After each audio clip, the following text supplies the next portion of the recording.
Hello, screenwriters, and welcome to the Writing for Screens Screenwriting Step-by-Step Project, episode or step 94. My name is Glenn Gers, and I am here every Monday through Friday, if I can make it, at 3 p.m. Pacific Standard Time, to walk you through my process for writing a script, in this case, a TV drama pilot hour-long script. The reason I'm doing this is simply to try and demystify the process of writing a script. I think a lot of people talk about the end result of what your script is supposed to be like, but they don't talk about the process of the day-to-day, scene-by-scene, line-by-line difficulties that you go through writing it and the choices that you have to make, because everything is a choice. And once you get comfortable with the process of making those choices and building that script, you can do that. So that is why I am here. And so I'm just going to get right to it. We have been working on the rough draft lately, and so let's just get right to that. Yesterday, we outlined the next scene because there were a lot of big thoughts that had to be sorted out. And since then, I've thought out another one. What I wanted to do was I wanted to condense several scenes that were in the outline because I realized I did not need to take all the steps that I had laid out. So I condensed them down into one scene, which I think is going to be terrific. But the other thing I did was I thought, I want this to be a video diary because TV is a visual medium, blah, blah, blah. And that is true, but sometimes it's just not logical. Because what I'm thinking is we've got a podcaster. He'd do it as audio. He would not do it as a video.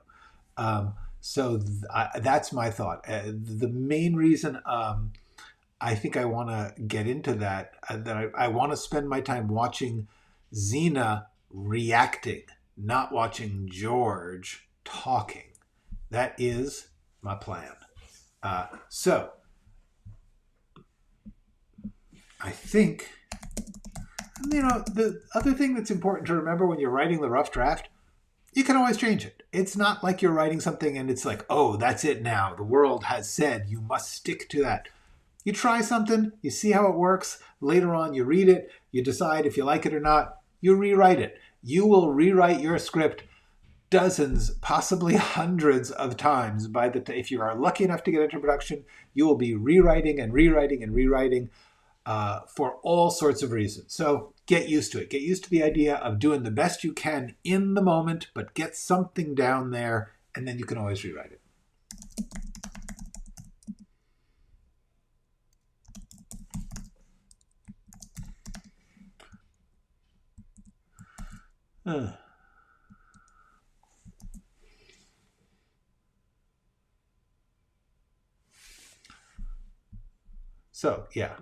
So I have this great rationalization for why it's video, and honestly it is. I just think it's going to be too complicated. Spending time on him, spending time on her when she's watching it, but also she's documenting herself watching it. Yeah, is this a question? Is it better? Is it cool to have all those layers of watching? That's kind of an interesting thing.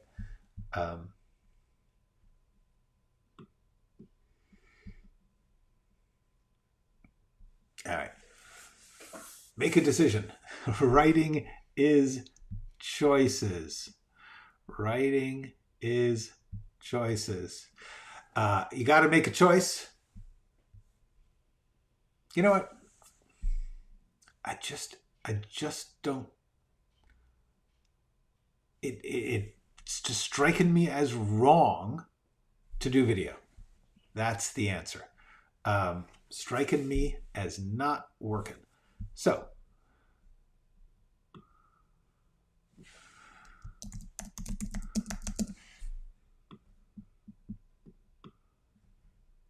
there we go.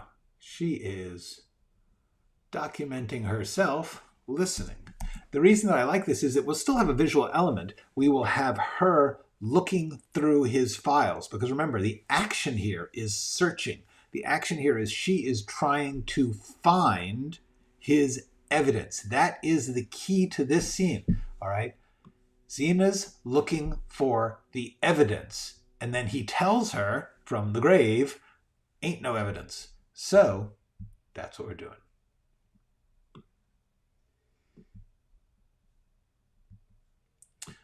All right, boom, boom, boom. So let's just get to it. Let's start writing. There we go. Interior. George's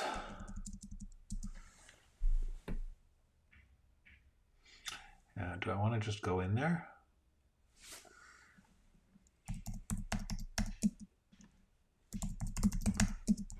Yeah, let's just do it. Let's just go right in there. And thank you all of you who are giving me the thumbs up for these choices. I'm making choices. That is it. I can't, I can't get over how much this is the case. Okay.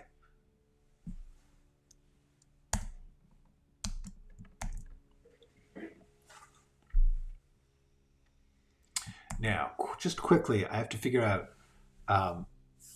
we're starting on Xena. The question is, would she have closed the door to the basement? I kind of don't think she did.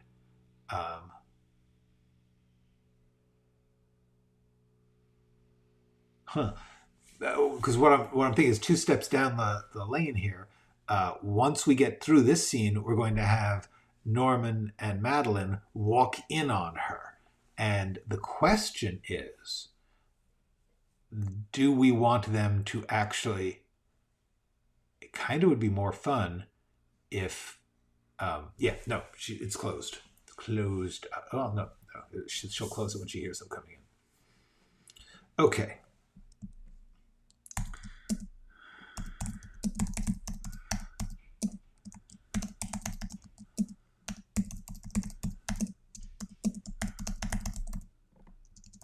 George's living room.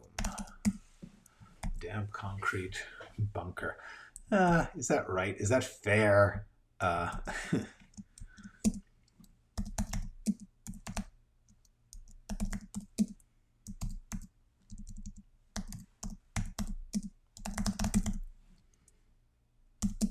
Wall-to-wall metal shelving. There's a name for this kind of shelving that I'm thinking of. It's got like bars with holes in them, and then but doesn't matter. Wall-to-wall metal.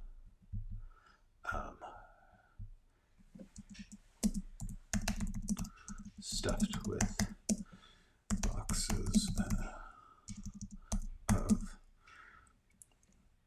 research materials.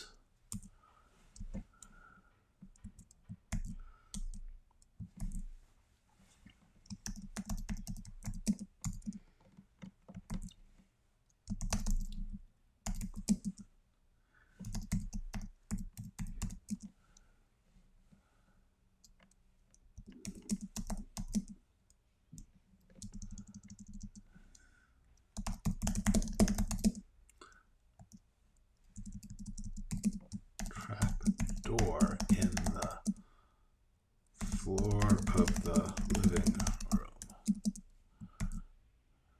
Light.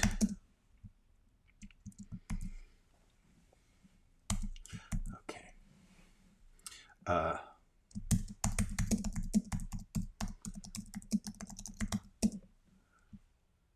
Xena is searching. Hello, Janae. How you doing? Glad that you're here. We are writing the scene that we outlined yesterday. Okay, so Xena is searching through George's research.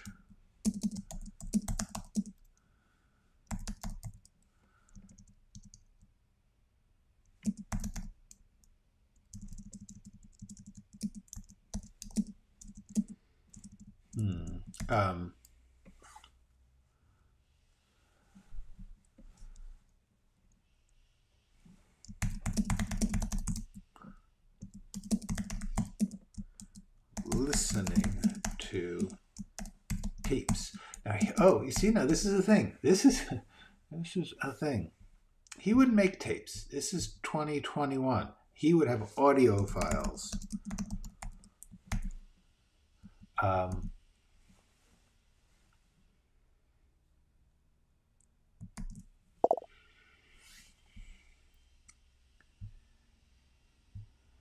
VOI FYI. Hi, Laureen. I'm not sure what VOI is. Please let me know, because I want that FYI.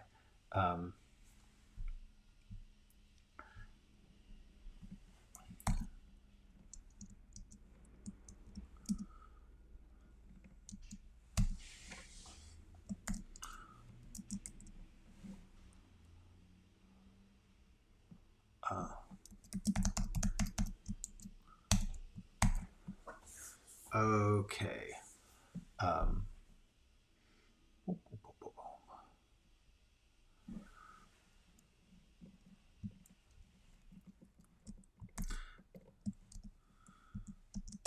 Podcast title.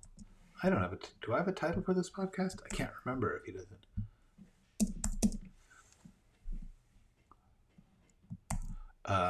Podcast title. Diary entry. March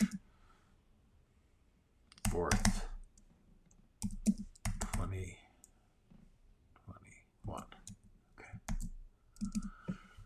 And let's just put this in italics to make it clear that it's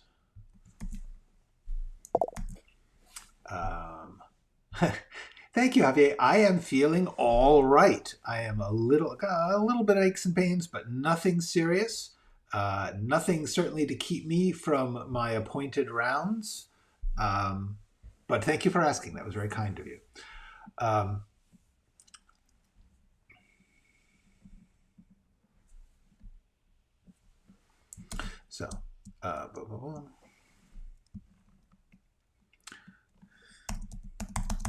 Episode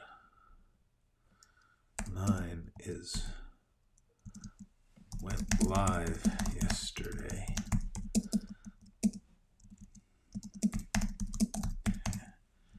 I still only have 4 subscribers.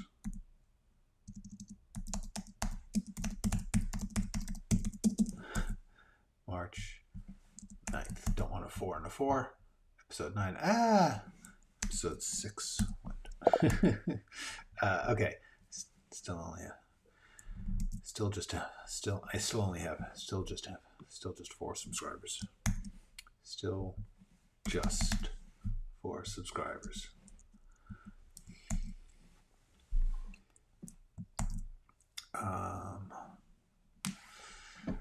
I'm gonna briefly answer Phil's question because it's a good one. Not that I wouldn't answer a question that wasn't a good one. I just meant it was a good time to stop. When I'm thinking, what do they want and why can't I get it? I get multiple reasons. How do you work through this? Is it okay to have more than one? It is okay to have more than one, but it is really a good idea to prioritize. In any particular story, there will be one. This is a really good question because the thing that he's talking about is here in this episode, the 6 essential questions. I talk about these questions. Who is it about? What do they want? Why can't they get it? What do they do about that? Why does that work? How does it end? Okay, those questions I explain in detail here on that. But the point about it is that it is tough sometimes. People very often have multiple layers or multiple motives. But the thing is, and this is just my belief, if you find a way to work to juggle them, cool. Whatever works, honestly, is right. These questions are not a checklist. They're not a test. They're tools to help you figure things out for yourself, to help you work. Not everyone would have the same answer. Like if you decide that this is what you think they want, but somebody else is writing the same story, they might think something else. We can all look at Hamlet and decide he wants different things. That doesn't matter. All that matters is that it focuses you and motivates you to do it. I personally believe that for most stories, there is one central. There are many, and they often are in conflict, and that's fine. But at the end of the story, one will have been most important, and one is driving them above all others. Because truthfully, at any given moment in our life, we are only doing one thing at a time. That may be like happening very fast. Oh, I got to do this one. Oh, I got to do this one. But the truth is, at most actions that we take, we are doing one thing. That thing may be a step to another thing. That thing may be instantly undone by another thing. But at any given moment, there's one. And we, as an audience, tend to expect that the author has chosen one, made it the priority. Not the only one, but of them, they're saying this is what's driving this person more than anything else. I find that really helps me write. If it's not helping you write, don't do it. It's not a big deal. But it is a good idea, I believe, to prioritize one.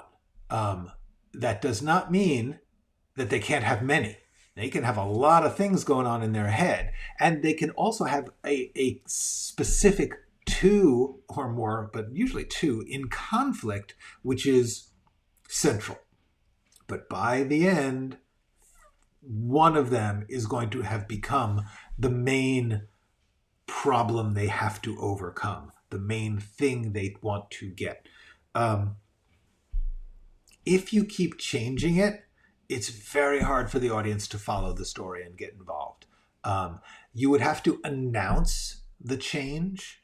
And what usually happens in that case is that someone is discovering that the thing they thought they wanted is in fact covering or in the way of recognizing the thing they actually want. So that is a priorities shift.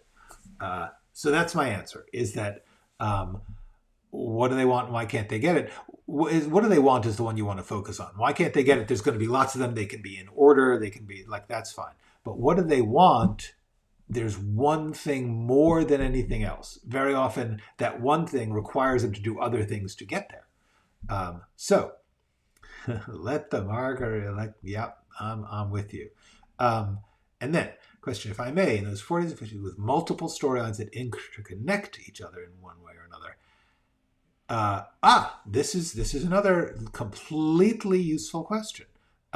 We are kind of doing that here because we have two main characters and then a villain and then several layers of other characters. And they are all going to, especially in a series, you have room to do this.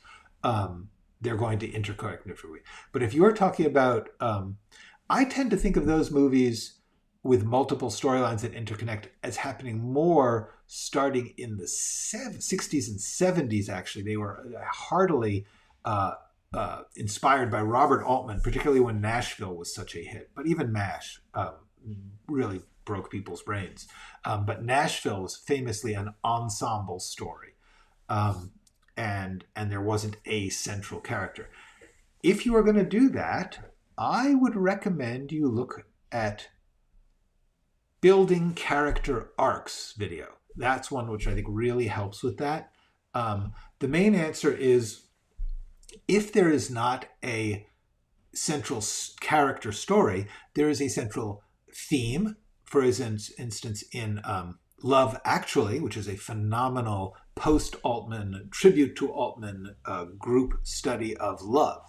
And the whole point about Love Actually is it's lots of different takes on the topic of love. Some become more important than others. It ends with some coming together, many coming together. But truthfully, it turns into essentially, there's always one moment that is the end. And that tends to have more weight in the story than others. But ensemble stories is a completely legitimate form. And the best way to learn how to write that is to study how the best people have done it. Love Actually is great. Nashville is great. There are so many now. Lots of these exist. Ensemble stories with many crossed storylines around a place or a theme. There's a bunch of, I think that these interrelate a lot. There was a bunch of romantic comedy theme, like there was like New Year's Day and Mother's Day and I don't know, like Black Friday. I can't remember. There was a bunch of, one of the studios said, oh, let's do this. Let's get a whole bunch of people to do an ensemble around a holiday in America. The other thing is ensemble stories are particularly juicy on television or streaming. That's where you get some amazing ones. Hill Street Blues was one of the first big, sprawling, ambitious, brilliant ones. But since then, there have been so many ER, Grey's Anatomy, just most ensemble shows. So that's the answer. My answer would be look at the ones that you think do it well, and literally make an outline of them. Hold on, let's just do.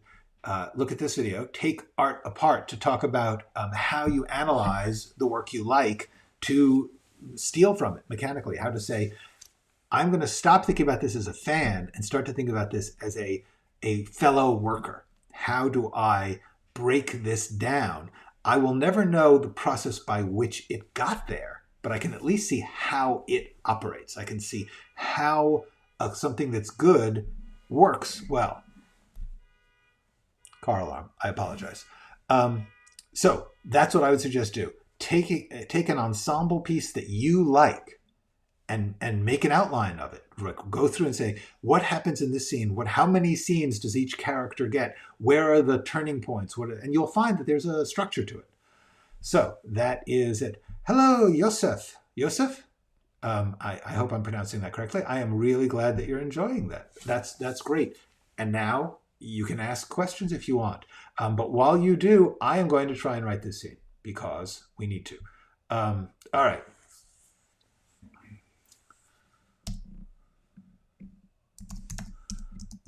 I know I am on to something. I know that this case can be cracked. It's just a matter of going all out. Going where no one has been willing to go.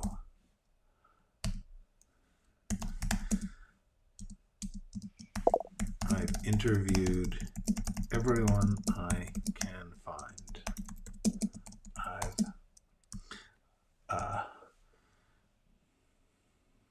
pulled every bit of research material that exists.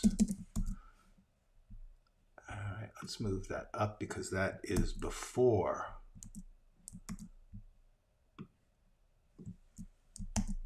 Okay.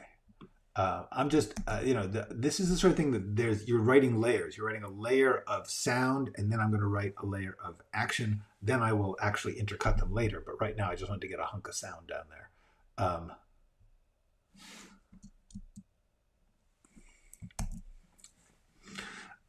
Okay, so let's see. So, meanwhile,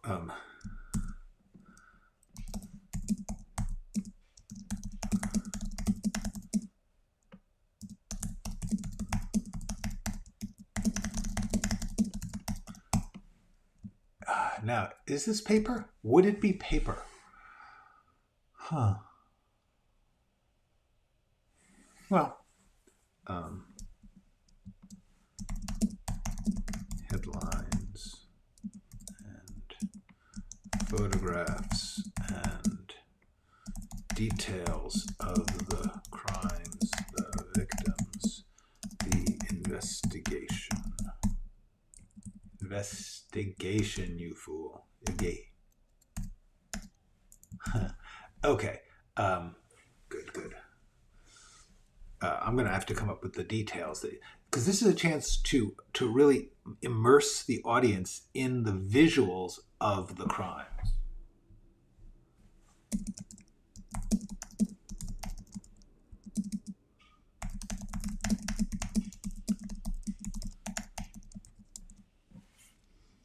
Wouldn't it be on his computer? Yes, it probably would. We'll deal with that later. Okay.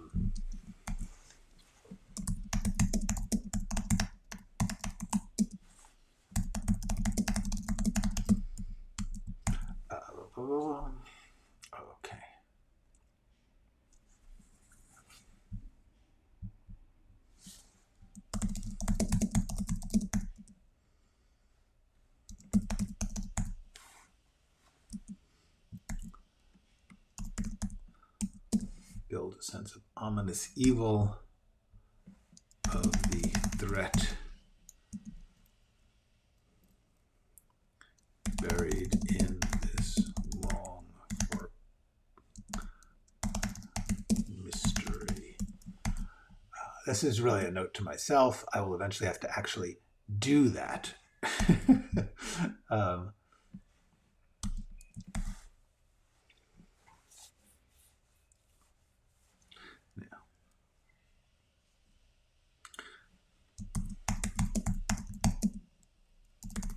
Once in a while, to selfie herself digging.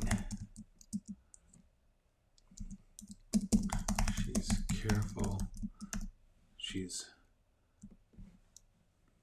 professional and quick at the work of creating online content.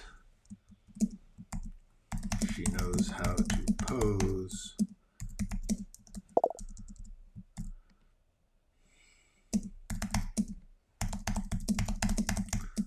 Available lighting, including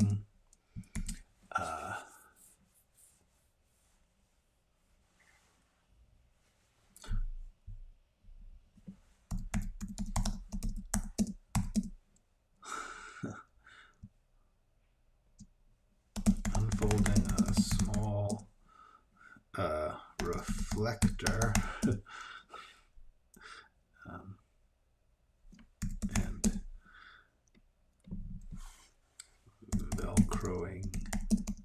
velcroing it to the stairway leading up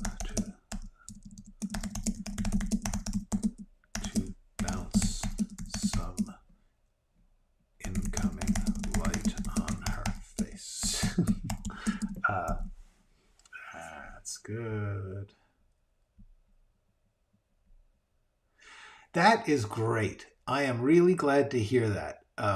Yeah, everybody's different, but the main thing is to try and just accept yourself, study yourself and accept yourself and make it work, as Tim Gunn would say. Tim Gunn is a great mentor, and if I can steal his stuff, darn it, I will. Okay. I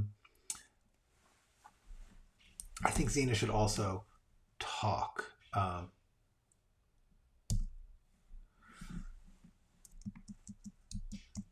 She has a mini studio in her bag. Collapsible.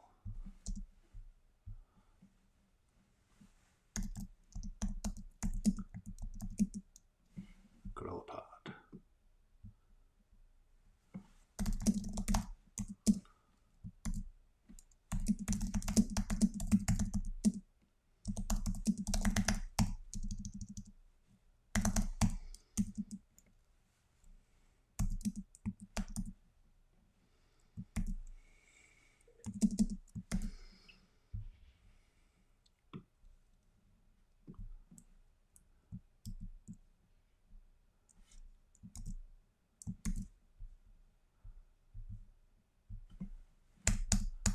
Ah,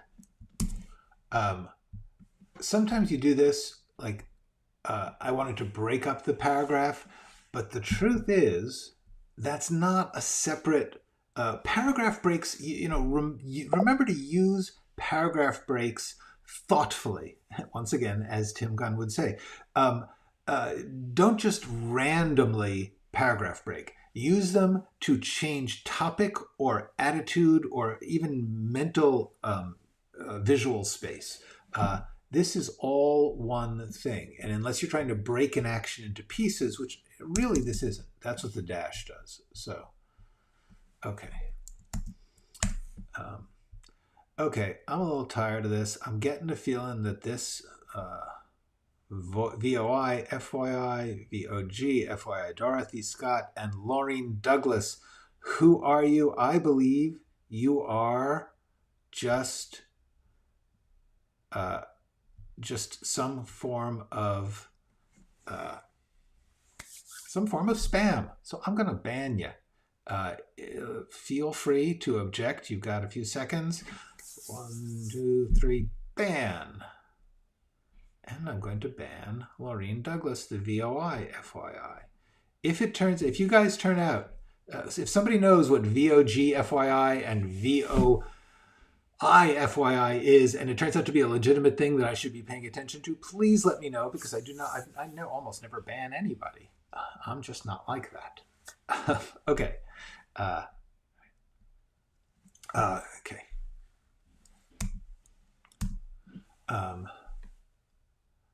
What voice? I think Xena should actually talk. Make a moment. Make an Insta moment.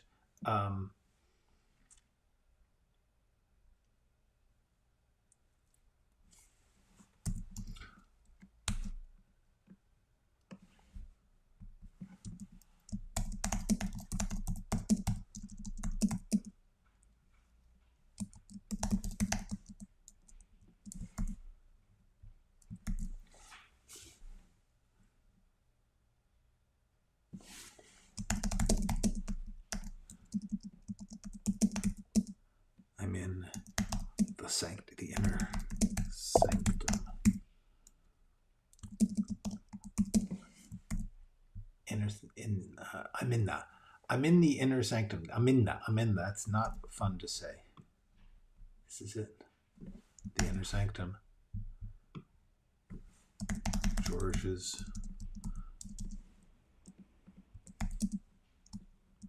secret files.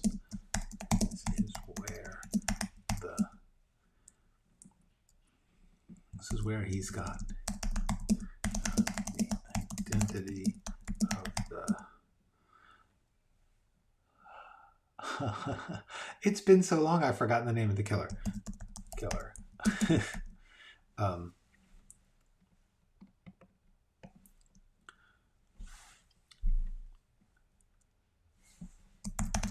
Doing a deep dive.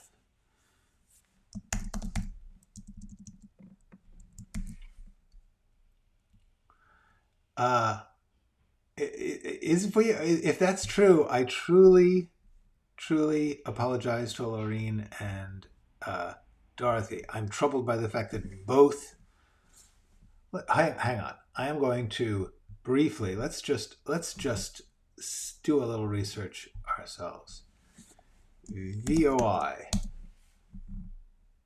Now, VOI scooters, reimagine your city. VOI, rent an e-scooter. VOI technology. Now, I think this is just spam. Yeah, privatematches.com. Before we can show you a list of photos of women who live near you and are ready to have sex right now, we need to ask a few quick questions. Well, that's going to be a problem because I'm busy and I'm not interested. So, okay. Apparently, 234, VOI is not a metallic shelf. It is a scammy website, and we are banning it. Okay. Hi, Word Charm. Cool. I am so glad that you are here. I think you asked me a question the other day, Word Charm, that YouTube removed from the comments before I could answer. So let me see if I can. Yeah, I don't want to open my email while you guys are all watching. Hello, Ellen. Wow. Okay, better late than never. Absolutely, you are welcome. You and Word Charm and everybody else. We are writing a scene. We are writing what is truly the garbage version. I am writing a scene in which I am just putting vague, nonsensical things down. Not nonsensical, but improperly proportioned. I'm spending too much time on some things and too little on others. I'm trying to right now. I'm making fun of Xena, who is I'm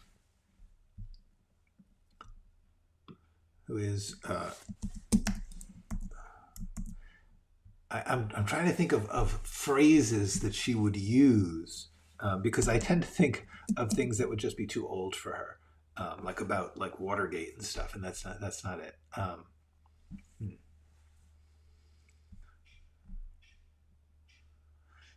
Maybe you can use email spam in the script. Yeah, that's I may just.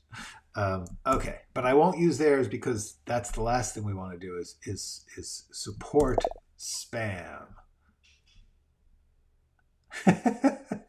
You know what? It could be more than one thing, and if so, we'll buy some cool furniture.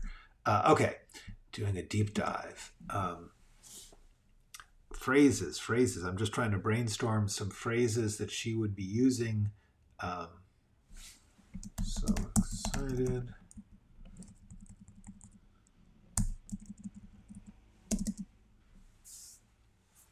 Unearthing this live.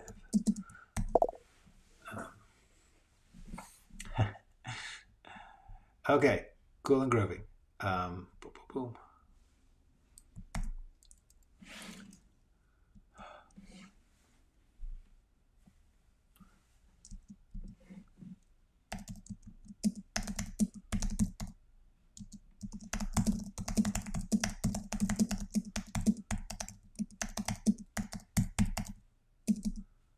Crying out for justice.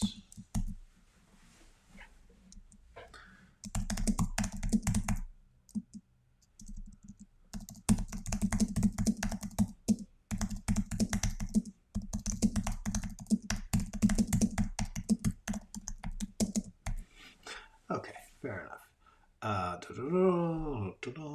Okay, so here's what I have done. I have gotten the basic idea of this scene up to now. Like just one sample of the types of description and dialogue that this will be made of. They're not right. They're not good. But when I come back to it, I will then use them as the ground from which to work, the beginnings of a thing to hang on to. I really urge you to try and think this way, which is whatever you can get on the page to start the process is valuable. The next time you will be able to add to it, improve it, and that's how you get stuff done. Hi, Natasha. Okay, so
Thank you. I cannot believe I can do it, actually. Um, okay. Wow. Congratulations, Natasha. That's great. Um, yeah, this is, I mean, it's fun to have you guys here to communicate with as I work. It helps with my whatever form of mild ADD I have, which is that I can very, very intensely focus for a while, but honestly, it's good to, I often will listen to music when I'm writing. So that's what you guys are, a little bit of music. Thank you. Um, that's really cool. I'm so glad. Sometimes I tell people I'm doing this, and I'm like, am I just an idiot to do this? But I don't think so. You people are actually learning, which is the point, by the way. That the point is not me. The point is you. The point is you finding stuff out. All right. Okay. So. Um,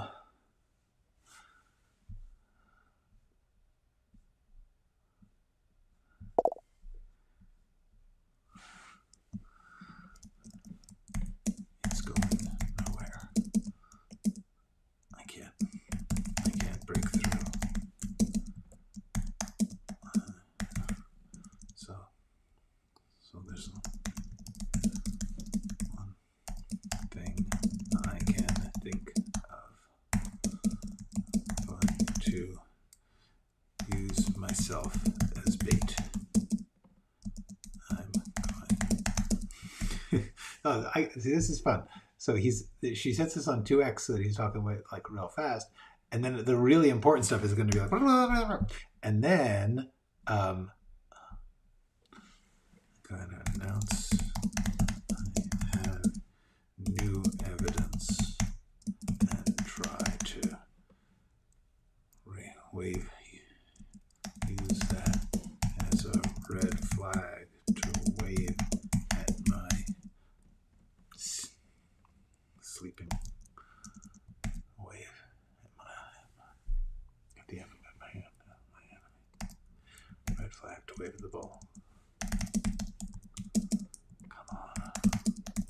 Come on after me, killer.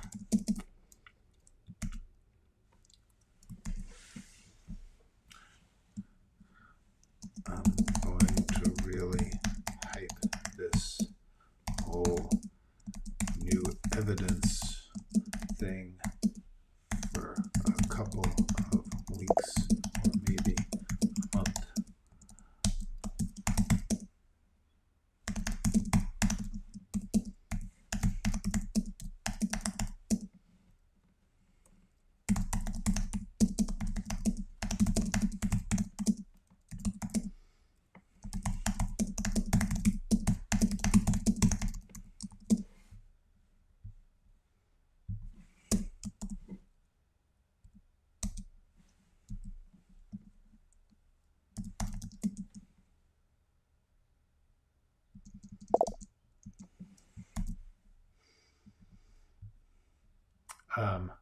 Yes, yeah. Is it HD D for me? I don't know. It's not. It's mild. No, it really is mild. But it's noticeable. I once read a like book about ADD for ADHD for another reason, and there was a little test, like a self test, and I took the self test. I'm like, boing! Oh my god, that is actually me. I had no idea. Um, who knew? It was actually helpful to find out. You when you know things about yourself, you can work with them, and that's the point. Not to change them. You are who you are. Sometimes you can change things, but whatever it is, you can work with it. You can deal with it. That's the game. All right. Um,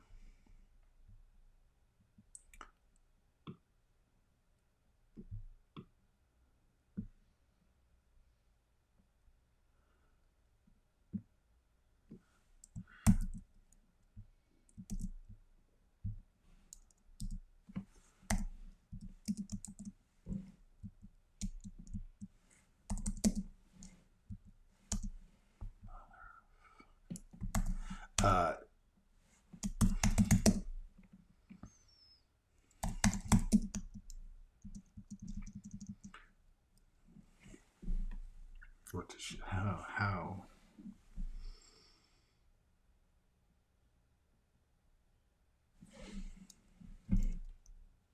yeah, I'll figure it out later.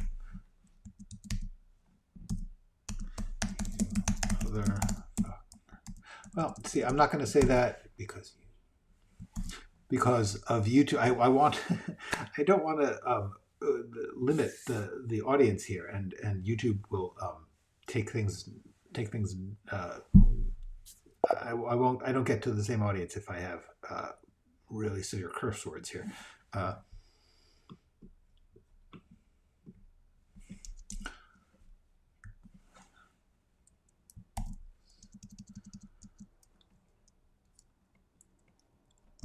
Ass. Dipshit. I think that's fair. I think I can get away with that. Okay.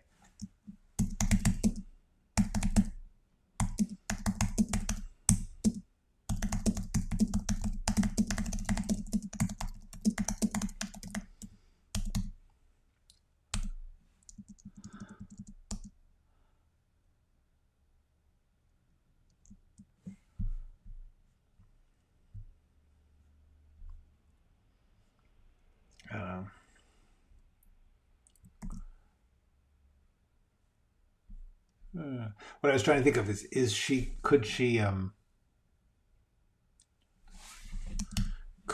be recording this and then have to delete it? Yeah. One of the things you can do is try I am not an expert, I'm not a therapist, but your own work process, hopefully people are not looking over your shoulder or micromanaging too much, and you can work your way within the system. That's the ideal, if you know what your way is. Okay. No.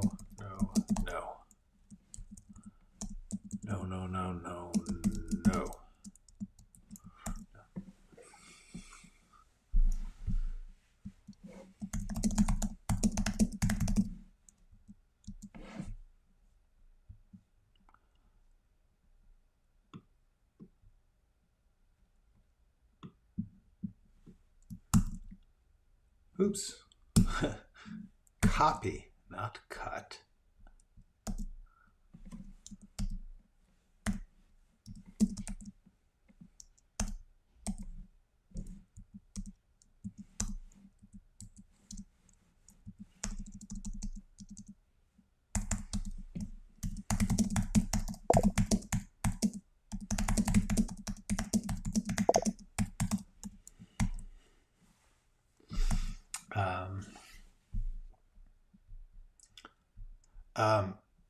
I'm working on a video about world building. I will have a lot of tips about world building. So I'm sorry. My videos, I am slowing down on the videos. I'm trying to write all of them, and then I will shoot all of them, and then I will release them. It will be after the new year that I will try to get some new videos out. And that topic, world building, is on my list. So don't worry, Yosef. We will get to it. And don't worry about typos. Typos are fine. Typos are my style.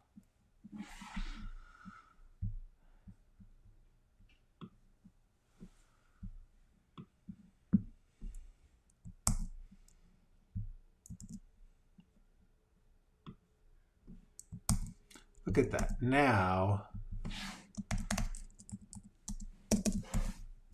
that's better. That's better. That's better, and it's been 15 minutes, so I think that's a good place to stop, because now she's going to hear them showing up. Okay.